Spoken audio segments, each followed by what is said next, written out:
Welcome to the Mindfully Masculine podcast. This is Charles.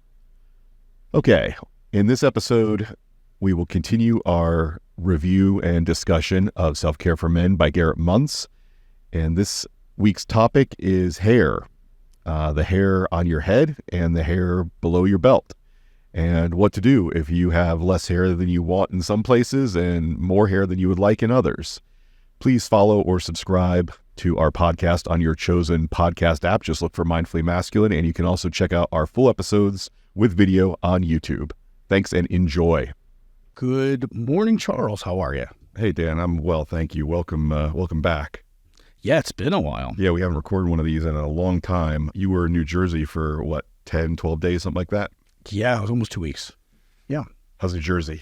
Jersey was warmer than expected. Had a little, warm spell, which was nice. Got to see a lot of family and a few friends and to spend some time over Easter break in New York. Got to eat some chocolate babka and had the girlfriend fly up and meet the family for the first time. And that went really well, surprisingly. Yeah. Not really surprisingly. Because your family's awful, your girlfriend's awful. Pretty much, yeah. And I'm awful. Between the three of us, yeah.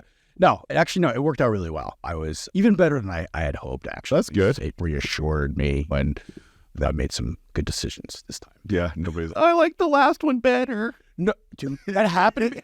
Listen, not with this one, but it did happen to me. Yeah, previously when I went to take a girlfriend to Germany, she said it, and my grandmother said it in front of her at the table, and the other girl had just walked in, like the one she was like, "Oh, you should have been. Why didn't you ever date this girl?"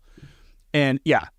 It was a neighbor that I had grown up with. And yeah, it was awkward. And she didn't speak German, but she knew what was going on. I could feel the heat. It was bad. There was a guy that I went to church with who sometimes go into Bible college, fairly local to where I grew up and where I went to church. When you meet a new girl, one of the things you do is take her to church with you. Oh. And there was a guy in my church who loved saying, "Boy, she's a lot prettier than the girl you had here last week." And he was a sweet old guy, but he thought the girls always thought it was funny. It was like, I hear this every time I bring a girl, some of whom were just my friends. Yeah. To church with me, this guy wants to use that joke every time. And that was fun. One trick pony, whatever. Yeah, exactly. Yeah, I can relate now. Yeah. The older I get, the more I repeat my jokes. And you were also in New York. Yeah, I was in New York briefly. I am done with flying Frontier or Spirit in or out of LaGuardia. Why? Because they share, at least I think Frontier is changing to a good terminal, but right now they're in the worst. Terminal A is like the worst terminal, and it's a small terminal where it's just for Frontier and Spirit, and just the lining up and getting through security is a nightmare. And yeah, it's just, I won't do it again, and I probably won't do Spirit ever again because I believe Spirit is getting that terminal to themselves and Frontier is moving to the new nice terminal. Okay. And yeah, it was just standing there, not knowing if you're in the right line. Oh. Not having signs, not having employees making announcements. So we ran into that with Spirit on the way to, it was Frontier, went to D.C. a couple weeks ago. Okay. It was beginning of spring break, and it was a 5 a.m. flight. Figured, no problem, get there at 3. Same thing. Not sure if you're in the right line. We ended up missing the flight because we didn't check in an hour. We couldn't check our bags an hour before. We missed it by 8 minutes. Oh, boy. And then they sat us in a different line to talk to a manager. And we sat in that line for 3 hours, waiting for another flight to get rebooked on. Yeah. Turns out the person we talked to wasn't a manager, so they were going to charge us because the flight that we bought. So they're going to charge us to change the flight. Wow. We ended up talking to the manager. They changed us but we had to wait another hour after that to actually talk to the manager. And so it was... Yeah, those value carriers. Sometimes you're paying one way or another. Get what you pay for. Yeah, that was a little frustrating on the flight home. I was like, yeah, this is bad enough that I'm not going to do it again. So if I have to pay double my $80 round trip to fly a JetBlue or something, I'll do that. Yeah, or look at Delta. Like Delta had some really cheap flights too. That we ended up taking a Delta flight home, and instead of Spirit or whatever. Yeah, and they were in the ballpark. Okay, so it wasn't twice as much. I don't think I told you I'm going to not this weekend, that starts tomorrow, or I guess today. Next weekend, I'm doing another trip, going to Nebraska. for the Omaha Zoo, which is Okay. one of the best in the country. Nice. So I got a great deal on a round trip ticket. I'm flying Allegiant out of Sanford, Okay. which I love flying in and out of Sanford and Daytona is a dream because just nobody uses those airports. Yeah. So you get through security super fast, parking's cheap, everything. Nice. Yeah, so I'm going to go to Omaha, Nebraska for 3 days to check out their zoo. For a little monkey business? I don't know what sort of primates they have, but monkey business is always on the agenda. I love going to a new city and seeing what their food is and what's the traditional dish that they're known for. And I'll probably see if I can go on a food tour and stuff like that. I would love to do a food tour in Nebraska. I know they're known for steak. That's a big thing. They're known for Omaha steak. Sure, yeah. I'm probably going to do a steak dinner a couple nights while I'm in town. The zoo is supposed to be great. I went to the Bronx Zoo when I was in New York this last time. Oh, great. Never been before. Okay. And it's up there. It's pretty good. It's not Cincinnati. Cincinnati is probably my favorite zoo so far. But Bronx is up there. Put it above Philadelphia, below Cincinnati, below Chicago, but it's good. Sanford Zoo. Come on. Where's that go? To Central Florida? Come on. Not so not even on the same not even in the same ballpark. If you're looking if you're pursuing zoo-like conditions in Central Florida, you go to Disney's Animal Kingdom. It is Gotcha. It's head and shoulders above any. I thought you were just gonna say Disney. Well, yeah. Zoo-like conditions. Animal Kingdom. Yeah. Really great. The thing I love about them is there's hardly any fences at Animal Kingdom. Oh, that's cool. Because they do the thing where they basically dig a giant trench, they put a fence under the trench, and then they fill it in with water. So you don't see visually, you rarely see any fences. They use moats with fences that are buried. Interesting. And that's what keeps the animals all in their spaces. Yeah, they went into how they do that on the Disney's Magic of Animals. I didn't know that. On like Nat Geo. Oh, cool. And that's the best experience for the animals and for the customers because you don't have to stare at fences. But that's the animals. Great.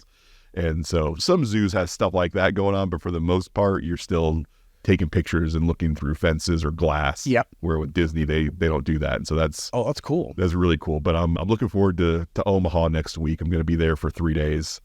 And I was in New York. I also I saw the Harry Potter play on Broadway. Oh, how was that?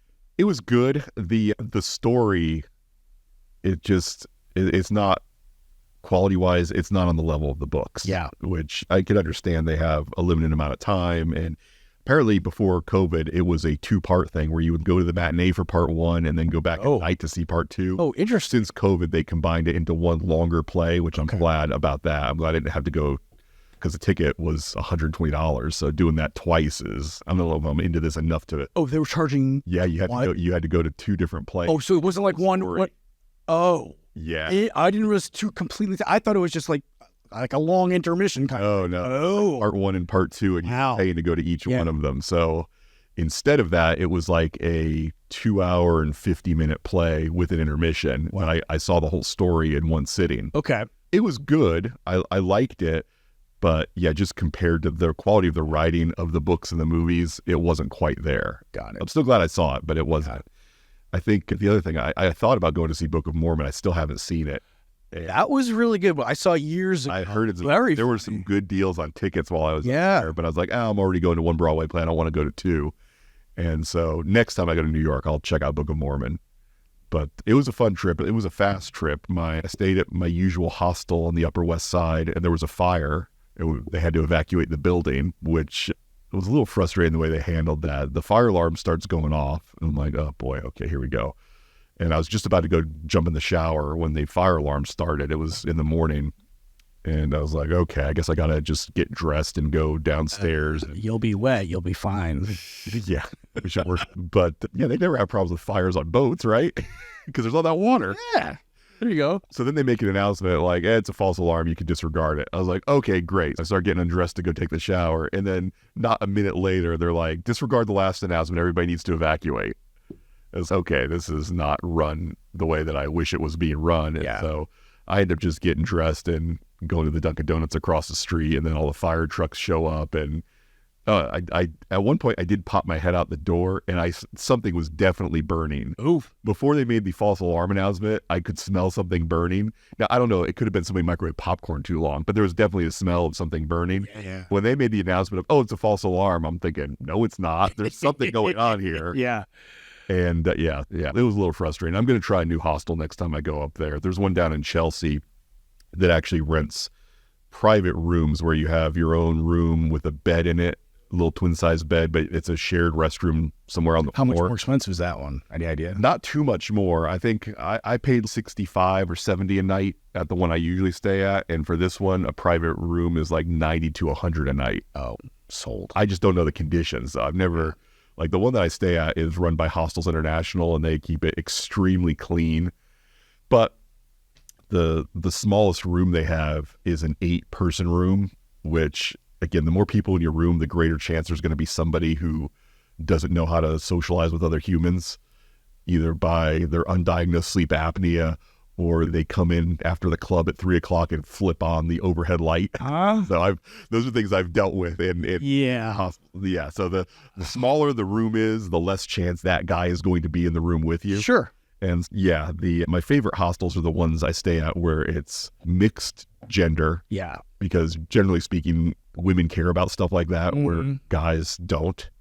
And they have 4 bedrooms. Okay. And the other thing is the place I usually stay, their bunks are made out of metal, whether you're on the lower Sure you weren't in prison, dude? It's nice, but if you're on the top bunk or the bottom bunk, when somebody has to climb up, you hear a lot of creaking and stuff. Yeah. Where my favorite hostels that I've stayed at in like Denver and in Chattanooga, Tennessee, their bunks are made out of like big, heavy 2x6s that are bolted together. Yeah, and so there, you feel nothing, you hear nothing when the person climbs the ladder to get in the upper bunk. And those are great. Yeah. But when they're made out of metal, like metal tubing, it's Now, when you're booking a hostel, can you choose your bed, bottom? Or do you get a preference? Or like, how does that work? Some you you can ask for the specific bed. Some you just get to pick the room that you're in, which is based on whether it's men only, women only, or mixed gender, and then how many beds are in the room. So you can pick the kind of room that you want. Other hostels, you can say, I want that exact bed. It's all the even numbered beds are lower bunks, and all the odd numbered beds are upper bunks, or vice versa, whatever. And so I like that when you can say, this is exactly like the one I stay at in DC, which is a capsule hotel. Yeah, there's multiple beds in a room, but every bed, you basically close the little shade on and you're in this little area by yourself. And it's big enough where you can get partially dressed or undressed in there. And that one you can say specifically, I want this pod in this room number. Got it. And then, where the one that I stayed at this time, when I usually stay there, in the notes section, I'll say, hey, I would prefer a lower bunk if it's available, but it's not required. Usually they're able to accommodate that. Sometimes they can't, because if somebody's got a legit mobility issue, I would rather they get the lower bunk. Yeah, sure. It's more comfortable to be in the lower bunk than the upper bunk. Yeah. And that's where but in Omaha this week, I'm staying in an actual hotel downtown. Ooh, so I was able to get a good deal on Priceline. Okay. And so, I'm staying at like an old classic Omaha hotel called the Monarch or something like that. Okay. I forget exactly what it's called. The Masterpiece, the Majestic, something starts with an M, and I'm staying in downtown Omaha. And again, my main thing is checking out the zoo. I will spend 1 or 2 days at the zoo, depending on how big it is. Nice. Yeah, that sounds great, dude. Yeah, I'm looking forward to it. And then I've got a lot of other trips planned this year that we've talked about. How are you feeling about the Tony Robbins thing? You think you're going to go up for that or not? I'm more likely going to than not. Excellent. I like that. And I saw Renata this week in New York, and I keep trying to sell her that her and her husband need to go to the Tony Robbins event too. Yeah, and I was just thinking about it. Even when I don't see something exactly, when I'm reading the itinerary of anything, I always pull something out of it surprisingly. Like that surprises me, I should say. So even though some of the concepts he's talked about, I'm like, I really don't need that or want that or whatever, but I'm always going to pick up something, even if it's not from him, just networking with those type of people who be attending. Exactly. I'm going to overhear something that could absolutely transform me or motivate me to do what I want to do. Yeah, I just haven't heard the, being in the room, doing the exercises, being with other people that think it's worth $600 to take. And it's not a lot of money for 4 days. Yeah. Or 3.5. I think it's, I think it's 3 or 4. Yeah.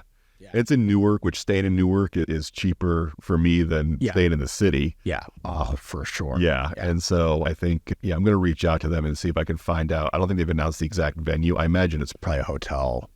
No, I'm thinking it's probably like an arena. I think. It could be. Oh, you're right. Big enough crowd. Yeah. It's probably. Well, Newark is a fairly new arena there. Yeah. So it's pretty nice. Yeah. So then finding a hotel close walking distance to the arena or close to, I don't know, does New Jersey have a subway system in Newark? Yes. Okay. Yeah. Yeah. Even if I could just get something that would be easier to travel to. I don't know, but I'm pretty hyped about that. I'm sure we talked about, I didn't get Mount Whitney this year either. So I'm going to try to do Machu Picchu instead. And then I've got Europe in August, Machu Picchu in September, Tony Robbins in November. It's busy. Yeah. Busy year. Yeah. We'll hear more about that in some future episodes, I'm sure. Yeah, no doubt. Okay. So let's talk about, we're continuing with Self-Care for Men by Garrett Muntz. We're going to combine two chapters, or we're going to try to combine two chapters into one this week, because they're both about hair you wish you had and hair you wish you didn't. We'll start with the idea that you're losing your hair. And we covered this a bit in episode 72 when we were reviewing Atomic Attraction and covering some of the anxiety that the men will experience when they're losing their hair and some of their options for what to do about that. And as we said in that episode, for the most part, your social standing, whether that's in your romantic relationships or your career or whatever, is not impacted by whether or not you're bald or going bald. It's impacted with how you react to your baldness. And I think how you react to everything is Yes. really, do you own it? Right? exactly. Or is it bothering you? And I think you're going to be teaching people how to treat you based on your own reaction to yourself with it. So if you got a couple extra pounds, you're walking around with your shoulders down and you're slouched over and you're hunched over or whatever, versus saying, hey, look, I'm not perfect. I know I'll have to lose a couple pounds, but you stand with your shoulders up straight. You're proud of yourself. Yes. That's how people are going to treat you, right? Yeah. And the only reason that I would say that carrying a few extra pounds, which we both do on occasion, Most of us do these days. We're Americans, right? Yeah. it may have a little more of a negative impact on you because it's thought of, whether it's true or not, it's thought of to be connected to behavior in a way that going bald is not. If you're carrying a few extra pounds, somebody could look at you and say, okay, yes, you're carrying a few extra pounds, as many of us are, but if you were motivated enough, maybe you could do something about that. Again, that may not be true, but that's the perception that most people have when you're carrying some extra weight around your gut. Fair. Where I think we, evolutionarily and societally, we understand that you don't go bald because you are lazy, you made some poor lifestyle choices. That's completely out of your control, whether or not you lose your hair. And so I think that's part of the reason that men who are bald don't have the deck stacked against them in quite the same way that men who are carrying a few extra pounds do. Valid points. And we see every other year, People Magazine's sexiest man alive is a guy who's bald. Oh, I haven't been keeping up with that. Really? The Rock and Vin Diesel and Jason Statham, they're getting those titles pretty frequently. For the rest of us to look at it and say, oh man, I'm bald, I'll never be able to get the woman I want. Right? It just isn't the case. Some of the most bankable box office stars are guys that don't have any hair. And so in those cases, it's definitely about how you're carrying yourself way more than just the fact that you don't have hair. But again, we talk about that in detail on episode 72. So hair loss happens because of things like age, genetics, stress, some medical conditions, and the stress is the one that you can try to manage proactively. But again, it's going to be for the most part out of your control. Do know that the healthier you are, if you're predisposed for baldness, you might be able to drag out the process a little bit more based on how well you eat, how much you abstain from smoking and from alcohol, and how active you are. I think he says in this chapter that excessive exercise can have a negative impact on baldness, but an appropriate amount of exercise can help you stave off hair loss. Yeah, it's interesting. Think about feeding the hair follicles the nutrients it needs. You need to move. You get that blood pumping through there. Yeah. But then I guess too much exercise can affect your hormone levels at that point, and you are then straining and under perpetual stress. Right. And I know, that's obviously not good. Yeah, men and women who have eating disorders, which could include exercise bulimia, where you exercise excessively, their hair thinning and falling out is one of the many health challenges that they have to deal with. It's not rocket science. Basically, if you're eating a lot less calories and nutrients, than what your body needs. Your body's going to use it for the things to keep you alive. Exactly. You don't need hair to stay alive, right? Your heart needs to pump, your lungs need to breathe and move, brain needs to function, right? That's where all those calories and nutrients are then going. And so then all the external stuff, your nails, your hair, that's going. What? We don't have the juice to keep that going. Right. So yeah, it's a system that has worked for so long. I wish it was easier where we could just eat as much as we wanted to and look exactly the way we need to without making any efforts. But the whole effort part is that's the thing. Yeah. To look the way that society wants you to look and to look the way that you just feel your best as well. It takes work. It's not going to happen automatically. You can't eat the cheapest, tastiest food for your whole life and expect your body to be in its best possible condition. It just doesn't work that way. For sure. Boy, do I wish it did. Yeah. Up in New York, man, I had a peanut butter banana cream donut from Donut Plant. Oh, wow. Yeah. The Elvis? Yeah. While I was eating it, I was like, this tastes good, but it doesn't taste good enough for the impact it's having on my diet goals. That's the thing, right? Enjoy it. Your body can handle it, but it's not an everyday thing. Exactly. And I think that's our biggest fallacy our biggest problem is we enjoy it so much. It's, I want to do it again. I want to do it again. I want to do it again. So we fall into our natural human tendency, and before we know it, it's a problem. I did, as good as that donut sounds, I did get more pleasure out of the best bagel I've ever eaten in my life that I told you about before we started. Yeah. It was a plain egg bagel with scallion and bacon cream cheese, and it was the bagel by itself was the best bagel I've ever had. Yeah. The cream cheese was the best I ever had, and I put them together and just walking down a sidewalk in New York on a brisk spring morning, eating the best bagel you've ever had in your life. It doesn't get much Still better. Warm? It doesn't get much better than that for me. All right, I got to get to the brass tacks here is the bacon. Okay, we talking bacon bits or we're talking real bacon? And was it chewy or was it crispy? Did they do the bacon right? The bacon, How did they pull that off? Bacon was cream cheese. I would say they were probably bacon pieces. All right. That probably came out of a bag. But I've had really good, like the Hormel bacon pieces that I buy at Legs.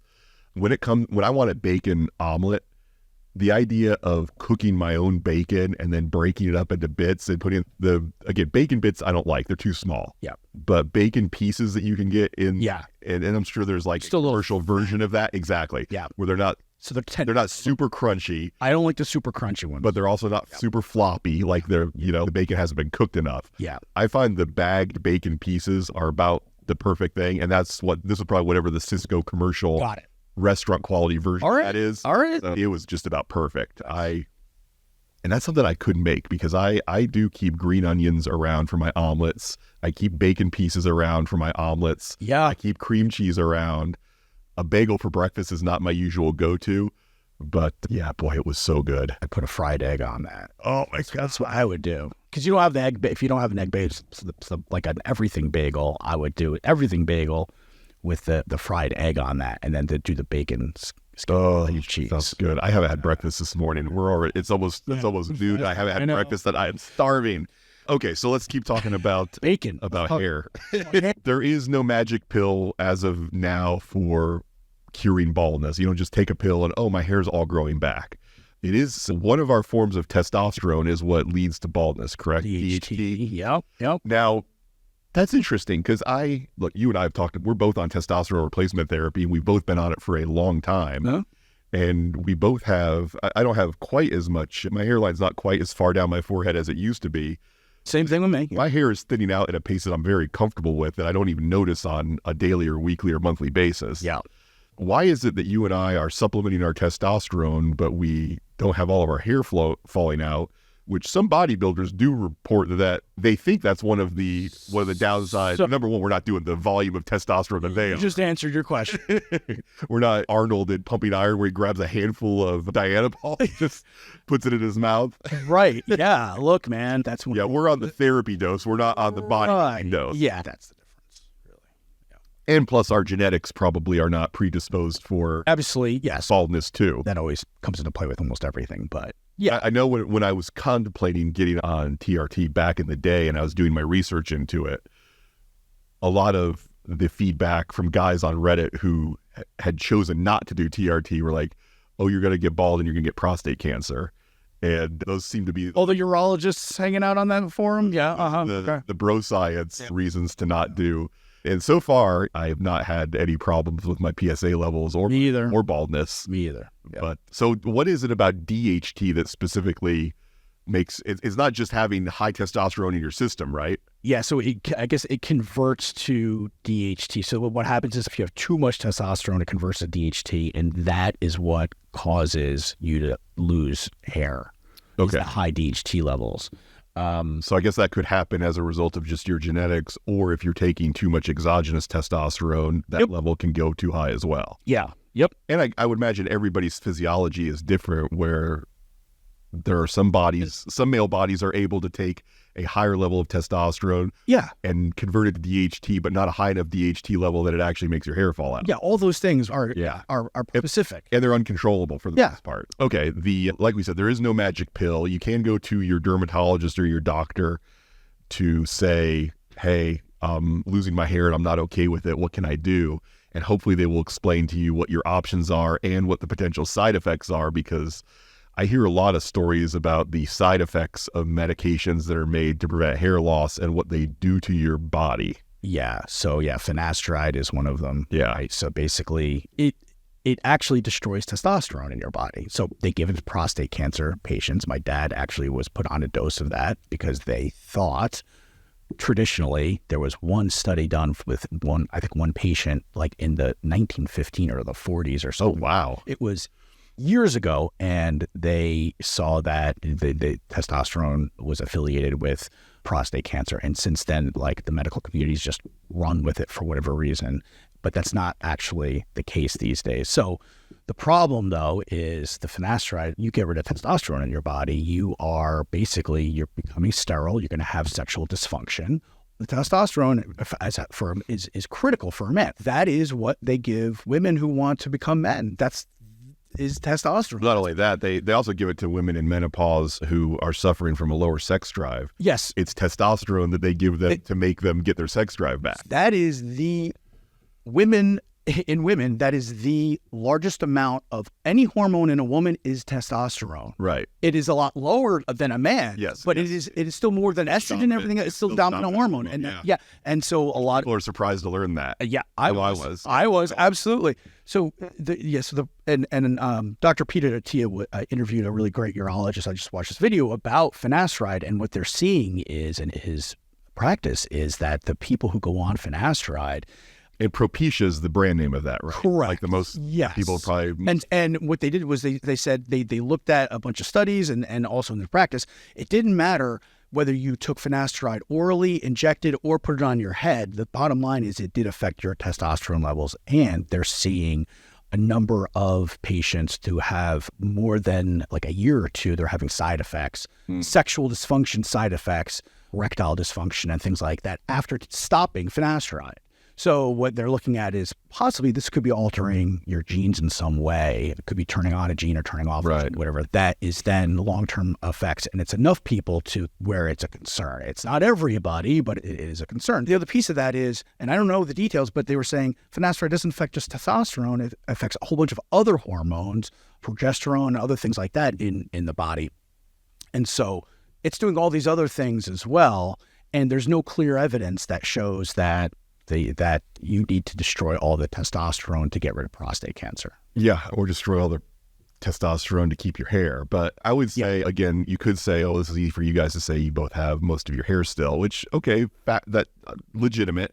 But I would say a healthy man with a healthy endocrine system and a high level of testosterone will have a better life than a man who does not have those things, regardless of what's going on the top of his head. Right. And here's the thing is, you touched on this, is owning it, right? So, don't do the comb over, the Homer Simpson where you got three strands or whatever going. No, shave it, and you can make it look good. And some women even prefer it. Oh, for sure. And have fantasies and fetishes about bald guys and stuff. Hey. Same as gray hair, whether that's on your hair or your face, no hair. Yeah. There's people out there. It's a big world with a lot of preferences, and being bald or being gray is not it's not the deal breaker that your own mind might want to turn it into. Yeah, and that's the challenge, right?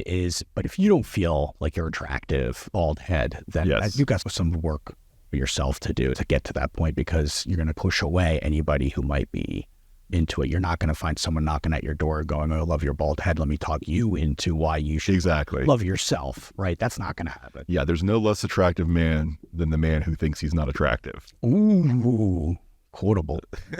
Okay, there are some potential remedies, whether that's homeopathic, over the counter, or medical, that are covered in this chapter.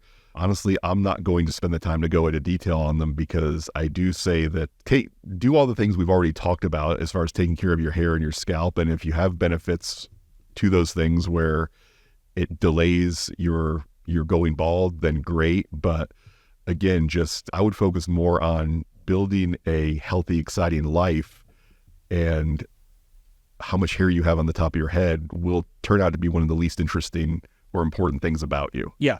Yeah. The last thing that I saw here in this chapter, which was interesting, is it looks like it's a platelet-rich plasma therapy, which basically they centrifuge down your blood to get these platelets, and they inject that into your head for hair growth.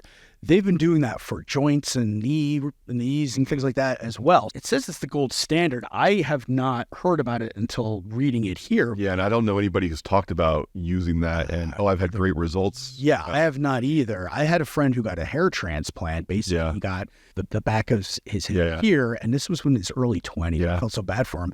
And he had it basically implanted on the top of his head. And now, he's in his 40s, and that's going now too, Yeah, so far the only person... He had to get it done in Canada. It was a big deal. It's 20 years ago. It seems to have taken for Elon Musk and Steve Carell, and those are the only two people I know of that got hair transplants, and I'm like, it still looks pretty good, even though they're getting older. Steve Carell has some of the best hair of any mature man in Hollywood. He looks amazing, and I know he got it between like season 1 and season 2 of The Office. So I guess maybe they're doing some follow-up therapy too. I don't know.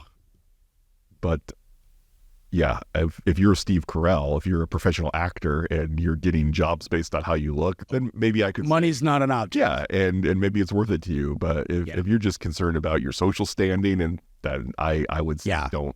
So the money risks are pretty... Sure. Joe Rogan got hair transplants, and they did not work out for him.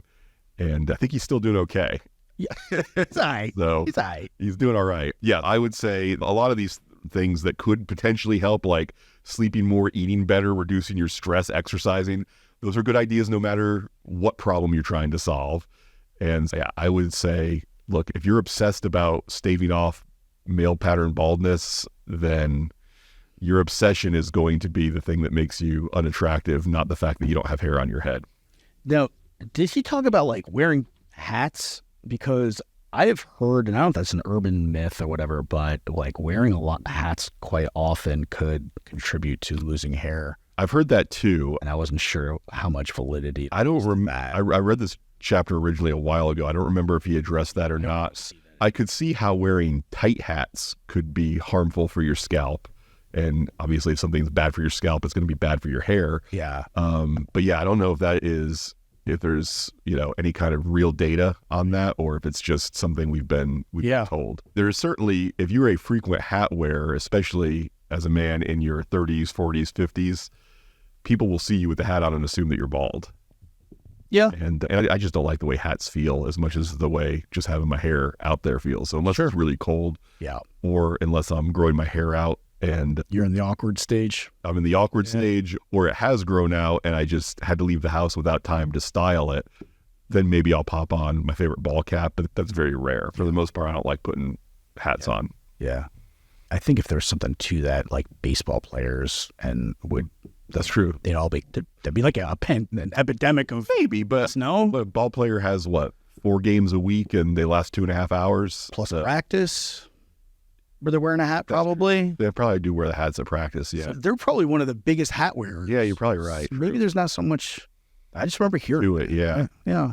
Interesting. Yeah, I don't know. All right, let's transition to the other hair that we're going to talk about, which is the hair down there. Manscaping is important for a few reasons. Number one, I find managing the level of growth down there, it feels more comfortable than letting it just go wild. And also, when you're sharing that part of yourself with someone else, looking like you put effort into it is also important. Like, I don't just let this go willy-nilly. I'd say the same thing is true for a beard. Yeah. Like, when you see a guy whose beard is just overgrown and not really under control, when I grow my beard a little longer, it's getting a little longer right now. Yeah. And I go to my barber and I get a beard trim and he says, okay, what would you like us to do with your beard? The answer I always give is make it look like I grew my beard. Like, I don't really care exactly what length you make it. I just want it to look like I have taken some effort to make it look like I've done something with it. Like, I care how it looks. Yeah. And the same would be true about what's going on down below. Sure. I think no matter what method you lean toward or you prefer, the biggest thing is make it look like you're putting some effort into maintaining. Yep. Okay, so let's talk about the few ways that you can manage your hair down there. Now, Dan, you're a bit more experimental with this than I am. You've tried out more of these methods than I have. I have. And so I'm looking forward to hearing your perspective on it. The first one we'll talk about is shaving. I am I am happy to share. I haven't had a blade down there since I lost my foreskin. Oh, wow.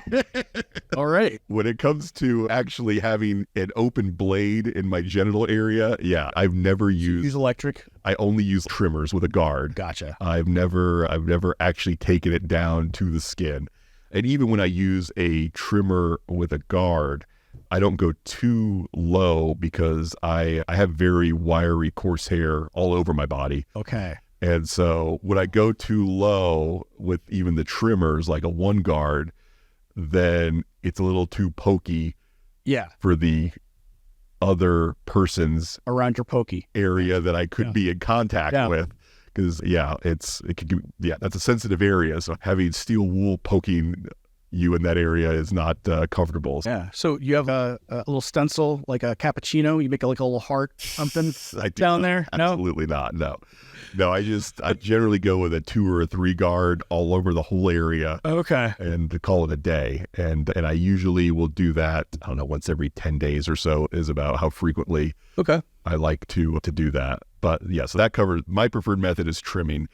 You have used a razor. I always use it. You always use a razor. Every time I've used a trimmer, I've ended up cutting myself or getting something caught a little bit. But you know what though? I was trying to get it really short with the trimmer and I wasn't using a guard. So. Okay, gotcha. That makes sense. Yeah. Now, one of the main advertisers on podcasts that I listen to is the Manscaped company. They have their lawnmower or whatever they call their groomer. I've never used one of those. And I think they sell those at Target now too. Okay. I've only used like Philips, Norelco, some of the main trimmer companies. Yeah. And again, as long as I'm using a guard, I've never had a problem with cutting myself. But apparently Manscaped or whatever the name of it is, they claim to be very good, even going very close without causing, like they say that whatever the method they use is, you will not cut yourself. Yeah. I like wood floor, like a basketball court, like smooth. That's you know what I'm saying? Wild. So yeah, I go down to the skin. Yeah. How often do you have to do that? I don't grow hair down there that fast. So every 4 or 5 days, I start to get a little stubble down there, and it's not super course, and maybe that's because I used to get waxed down there as well, and that does thin out hair and make it a little bit softer as well. So. Yeah, some of those follicles that have been ripped out they're like, okay, I'm retiring, I'm not coming back. Yeah, and what does come back is typically a little thinner, so it's not super coarse. But I don't recommend waxing, even though I did it for a couple of months. It is a little painful. It will cause a little bit of bleeding and stuff like that from time to time, and not all the waxers that I had put all the proper preparation on, like in terms of the powder, and the technique was a little bit off a little bit. Yeah, it's sure. Yeah, let's go. Do you just use like your body wash to like lather up that area? Yeah. Okay. Yep. So you don't use like a shaving. I used to use shaving cream. I don't use shaving cream either on my face. Yeah, we talked about that. Yeah. But in the shower, I just use soap. I have a moisturizing soap, and I just soap that up, and usually Yeah, no problems. Now, are you using the same blade on your face as you are on your I have a dedicated razor. Different handle, different blade, different... Yeah, but it's the same blade. Same kind of blade, Okay. but it's a separate shaver that I just keep, a razor I keep in the shower. And are they different handles, which is which? Or I don't shave in the shower. I shave at my sink, and then, the pubes are in the shower. Okay, you shave your body in the shower, but you shave your face at the sink. Correct. Okay, gotcha. Yep. I shave almost exclusively in the shower. My trimmer I use before I go in the shower when I'm dealing with either my chest or my genitals.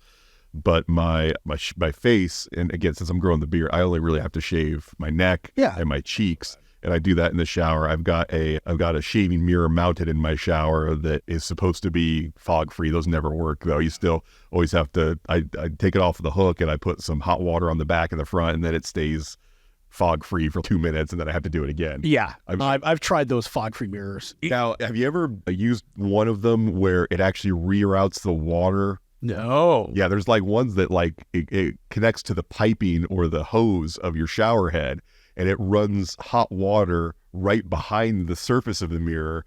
And I've heard those are pretty good. I can see that. But that's a lot more work to install and use. Yeah, exactly. Yeah. But okay, so you're using like what the latest Gillette is? Exactly. Okay, so you're using that. Mach 95. Yeah, okay. 95 blades on it, whatever, yeah. Okay. But I get the lubricating strips on top and the bottom, Yeah, I know them well. But it does such a good job on my face, and I feel actually the skin on my face is, with these cheeks anyway, a little bit thicker anyway than what I'm doing down there, and it handles that no problem, and down there... And your face is being exposed to the elements on a regular basis, where your skin down there, not so much. But it leaves this smooth, and down there, also smooth. I do use from European Wax, I got an exfoliating scrub that also helps slow down hair growth as well. Oh, so that's, who knows what kind of chemicals I'm putting on down there, you know what I'm saying? And I don't know if it really works, but the exfoliation does help with razor bumps and stuff out. Is it chemical exfoliant, or are there little beads? There's little beads in there. Okay, gotcha. Yeah. All right. Do you have to try to pull everything as tight as you can to get a good shave? Okay, yeah. Oh, yeah. I know with my face, if I'm taking the time to... you got to get rid of those wrinkles. Pulling, I get a better shave than if I'm doing this. Yeah, definitely. Yep. Wow, hats off to you. I lack the courage to do what you do. Now, waxing wise, I will say the only areas I wax, and I don't have to do it very much, was the space between my eyebrows. Okay. I waxed that for years, and it definitely comes in way finer than, for the most part, I'll only get like one hair that I can see in the mirror, and I'll just pull it out. But when I was like in high school and college, this area was almost as thick as the rest of my eyebrows. Oh my gosh. I think for years and years of using little wax strips, I think I have pretty much trained my hair. Just don't bother growing. That's here. Great. Yeah, that is great. And then I went to a professional waxing center once to do my back and shoulders. Yeah. And I got so many ingrown hairs after that. I cannot imagine ever letting somebody down in that area. Yeah. My back and shoulder, it was part of that, so irritating. You got to exfoliate the dead skin cells. So that really helps with that. And so I'm sure I'm disciplined with that, because when I was, and I did get a lot of ingrown hairs down there waxing, even with the exfoliation. So I'm wondering if it's just a certain generation of guys that are a little bit more concerned about this. So I was dating a girl years ago. Her dad pulled me aside for some strange conversation, and he and one of his buddies, and he pulls me aside and he's telling me this story about one of his friends who went in for surgery, and before he went in, the surgeon told him he needed a shave down there.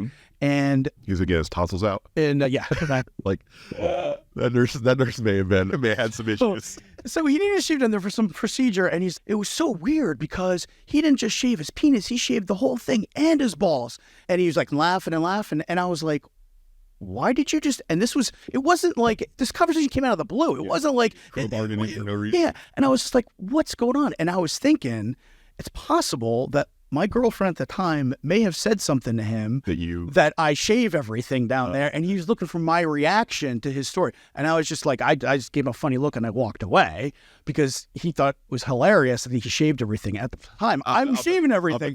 So I bet you he didn't believe my girlfriend that I shaved everything. And so he was like, and maybe it was, her mom complaining about how hairy, the guy was Italian, maybe how hairy he was down there, suggested, oh, maybe you could trim that up. No guy trims up his hair. Oh, guess what? Yeah. Dan trims his hair. No, he doesn't. I'll find out. Yeah. I'll find out. Man. I'm playing this whole story in my mind of what actually went down behind this. That's very much what a guy would do. Be like, not be willing to just say, "Hey, I hear you trim down there. I don't. What's that?" That's My daughter was telling me about your penis area. right. Yeah, That's for a dad. That's a tough conversation to have with the boyfriend, I think. probably is. Yeah, So he did it his way. that's funny. I hope he got the answer though. Okay, now how about laser hair removal? Have you messed with that at all? I have for my armpits. I did it like a couple of weeks years ago, and I went in. I didn't even do the full 6 or 8 treatments. I just did 4. It was not pleasant, but I hear it's not so bad now these days with the new lasers. But everything grows in a lot thinner under there for sure. From now, Okay. I don't have no hair, but it doesn't grow longer. It's not thick. It's manageable. Yeah. So I'd recommend it. And I've heard also if you're going to do any type of hair removal down there, consider doing laser as well. Have you? I have, and compared to the waxing pain that you have, But for you, you don't find the shaving is enough of a burden to go do the laser, to even try the laser thing? no. Okay, yeah, I could see that. Yeah, and for me, trimming it is not, it's just so easy to just do in a couple minutes. Yeah. I don't feel any motivation to switch it up and try anything else. But again, all different guys can have different interests. I would say the only thing that your partner may find unappealing is just an unmanaged, like an area where you just don't do anything. It looks dirty or could trap some smells, things like that. And that's probably what it's for, right? Evolutionarily, it's probably there to trap smells. So when you think about it, like, Gross. I never thought about why else that. would it be there though? Yeah. Maybe it could be protection when you're rubbing against with sex, right? Maybe. I don't know. Some sort of, Anti-chafing? yeah. Maybe. I feel like odor retention is probably more likely though, Yeah. for smells and pheromones and Yeah. stuff like that. It could be more than one thing, right? Right? The little pocket knife of body. Yeah, I don't know, but yeah, I would say just letting it go completely unmanaged is probably the least recommended thing, I would say, Yeah. of all these methods. And I mean, I think the lowest barrier entry is probably, and the least likely to go wrong is a trimmer with a guard on it. This makes me think of, when did oral sex get invented? Because that would be more of an issue if your face is close to the smell part, right? That's true, yeah. Primitive When times, sex get invented, like, probably the first time a person they're like, that needs to go in my mouth. Really? That's like looking at a cow and going, oh, let me drink that from their teeth kind of thing. Like, I feel like that doesn't just happen. That's not the first thing that comes to mind. I don't know, man. I don't know. Yeah, maybe not. Like, where did oral sex come from? I'm curious. What's the history of that? Was there a revolution? And like all of a sudden it was like the thing to do? Because invented by a man named Stu Oral, and they named it after him. I don't know, but German chocolate cake. Right. Yeah. I would say that happened pretty early on. Yeah, I don't know. I think oral sex and anal sex were probably pretty early innovation. I could see anal because the hole is right there where the other one. Wait a second. So chimps have oral sex, don't they? I don't know. I'll bet they do. You're the one going to all these places with monkey business. I don't know. You don't masturbate. Absolutely. That one we all know about. They do that. Yeah. But do other animals ever do oral sex? Dolphins do. They do? Yes. Okay. I remember hearing that dolphins do. That could have been a punchline to a joke, though. Let's check real quick. We'll do a quick Google search here. Animals, oral sex. I imagine AI will make something up for us. Exactly. They call it non-reproductive sexual behavior in animals. Lions, again, this is those teeths. This is it's non-productive. We don't know for sure that it's actual oral sex. Yeah. Gotcha. I'm trying to see if it's specific to sharks, barracuda, piranhas. Yeah, the sharp tooth ones would probably have to be pretty careful. Yeah, they're more into the masturbating, I think. Okay, here we go. National Geographic has documented something. Bonobos, which are chimps that are closest to us, they do engage in oral sex. Okay. All right. But yeah, the fact that monkeys are doing it, Yeah. apes, yeah, I would imagine that we've been doing it pretty long. I'm sure. Yeah. I was wondering, like, was that, probably before any type of written record, I'm sure exists. Yeah, I'm sure before we were writing things down or drawing pictures, we were probably kissing body parts. Wonder if there's any caveman drawings of that happening. Yeah, first pornography. Who knows? Maybe. Yeah. Yeah, but that's a good question. Yeah, that I would say that a well-groomed area hair-wise is probably preferable for that kind of activity, even more than any of the other activities. Yeah, I've been known to send food back at a restaurant if there's a hair in it. Not knowing whether this is from the top or the bottom. I'm just saying, things you want to put in your mouth. Generally, hair is not one of the top requirements. Oh boy, I wish this had more hair. Agree. Okay, good times. Definitely, this will be explicit. We'll notate it accordingly. Yeah. And maybe don't listen to this one with your kids. And if you're listening to the rest of them with your kids, you can probably stop doing that too. Good advice. All right. Thanks, Dan. I will talk to you soon. And our next episode that we record will be about spirituality and some real fun topics. Yeah. I started reading some of these yesterday and I was like, oh my gosh, I didn't think anything would make me want to go back to talking about masturbation. But some of these spirituality topics, I'm just like, oh man, this is going to be rough for me to not perpetually roll my eyes for. All right. So well, good thing we're see how I can make it through. Let's document that. Yeah, absolutely. All right. Take it easy. All right. Bye-bye. Bye. Wow, you made it through the whole thing. So you must like us at least a little bit, in which case you should definitely follow or subscribe to our show in your chosen podcast app. Thanks. We'll talk to you next time.